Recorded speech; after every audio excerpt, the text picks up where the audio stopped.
Pourquoi le RIC?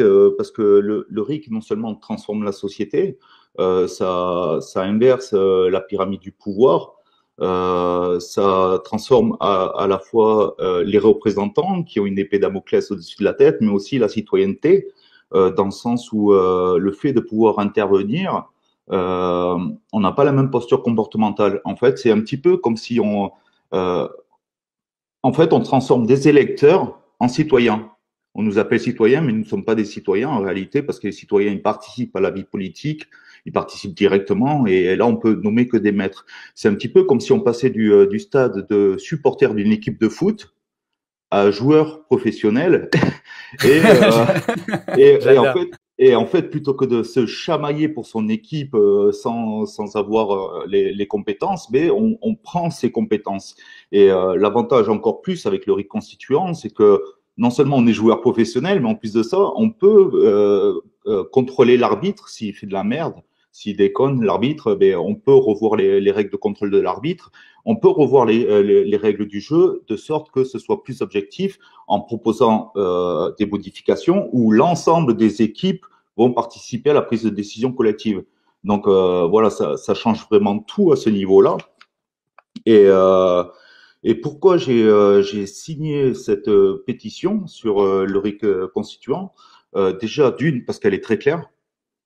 Contrairement à tous les programmes politiques, à tous les récupérateurs de révolte des professionnels de la politique, elle est bien détaillée dans ses principes, dans ses étapes, dans ses modalités, et ça fait des changements profonds en fait. Et vous pouvez voir sur le site de la pétition, il y a la modification constitutionnelle qui est détaillée. Et quels changements radicaux ça va apporter en fait, c'est que non seulement ben, on a l'initiative citoyenne, mais en plus de ça, ben, si le président ou le Parlement veut modifier la Constitution, il sera obligé de passer par un référendum. Et en plus de ça, ben, l'autre avantage, c'est que lorsqu'il y aura une révision constitutionnelle d'initiative citoyenne, c'est que nos dirigeants, les élites, les hauts fonctionnaires, tout ça ne pourront pas modifier, ils ne pourront pas revenir. Ce sera décisionnel, vraiment. Ce sera le peuple qui choisira.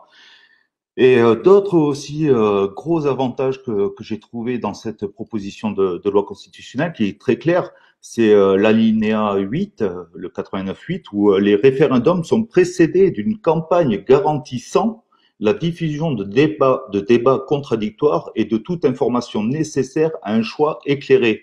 Et ça, c'est très important à mon sens que ce soit écrit dans la loi, C'est que central. c'est central, c'est vraiment très central. Parce que comme je me suis intéressé aux questions du pouvoir médiatique, si c'est pas inscrit dans la loi, les médias vont fabriquer l'opinion publique. Tandis que là, dans cette proposition-là, comme c'est obligatoire quoi, d'avoir ces débats contradictoires, si les médias commencent à déconner, puis sachant qui possède les médias, ils vont sans doute faire un détournement de l'attention, on pourra inscrire le pouvoir médiatique et le cadrer plus, avec plus de sévérité. Euh, Ensuite, il y a plein de choses à dire au niveau de la Constitution. Donc, ça, c'est la hiérarchie des normes juridiques. Et en plaçant le riz constituant, donc cette proposition-là, elle est inscrite ici.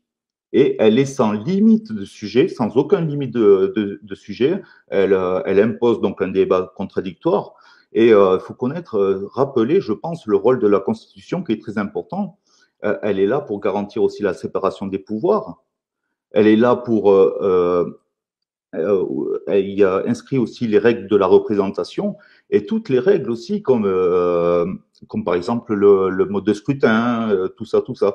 Et tout ce qu'on se plaint actuellement, en fait, on peut le modifier par cette révision constitutionnelle qui est inscrite sur la pétition et qui est très claire à mon sens et qui nous ouvre un champ des possibles, mais infini. Lorsqu'on parle, par exemple, du RIC en toute matière, lorsqu'on a le contrôle de ça, sans limitation de sujet et de la manière où c'est inscrit, on peut inscrire absolument tous les RIC, tous les autres RIC derrière, parce qu'on n'est pas limité. On peut avoir le contrôle aussi sur le droit international. On voit très bien que y a des choses qui se passent où, par exemple, ils proposent un traité pour mettre les nations sous le contrôle de l'OMS en cas de pandémie pour gérer la stratégie de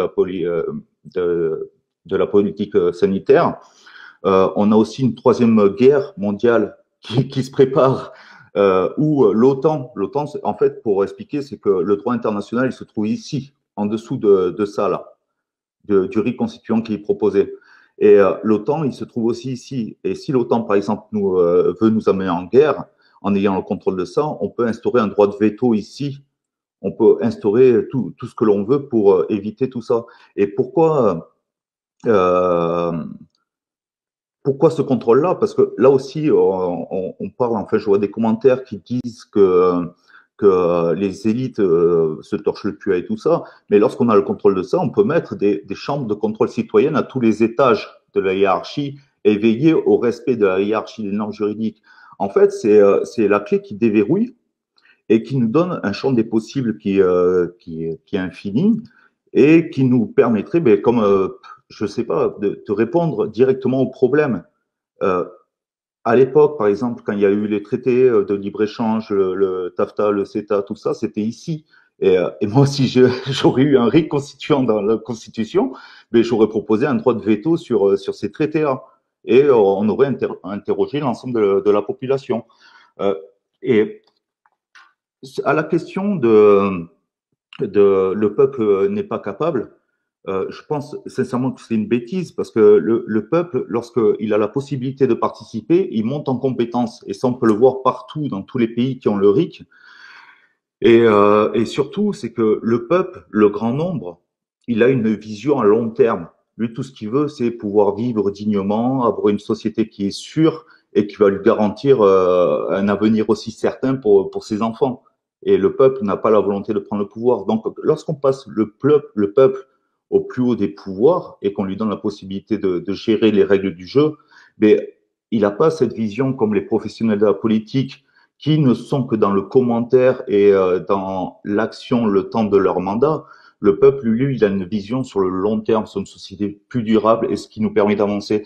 Les autres possibilités qui s'offrent à nous aussi par rapport à la Constitution, c'est d'augmenter le cadre des pouvoirs. Et tout à l'heure, on a parlé du pouvoir médiatique. Avec le projet tel qu'il est proposé, on pourrait très bien faire une proposition là-dessus. Le pouvoir monétaire aussi, pour pouvoir gérer notre économie, pour pouvoir gérer nos moyens de production, lutter contre les problèmes d'inflation, des choses comme ça, le pouvoir éducatif, et on maîtriserait vraiment des soucis.